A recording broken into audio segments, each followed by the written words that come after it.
মা আমাকে না তখন থেকে দুটো ছেলে স্টেশনে ফলো করছে। আশেপাশে কি দোকান কোনো খোলা আছে? দোকান থাকলে ওখানে চলে যা।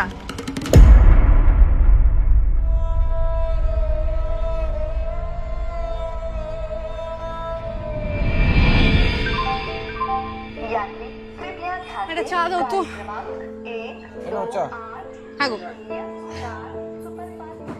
একটা কথা বলবো যদি কিছু মনে না করো। বলো। এই যে তুমি এত রাত করে বাড়ি ফেরো, তোমার ভয় করে না? ভয় কেন করবে? অনেকেই তো ফেরে আমার সাথে। আর তাছাড়া তোমাদের এতগুলো দোকান রয়েছে, ওদিকে রিমিদির কসমেটিক্সের দোকান, ওদিকে গোজুদার রোলের দোকান, তোমার দোকান। ঠিকই বলেছো।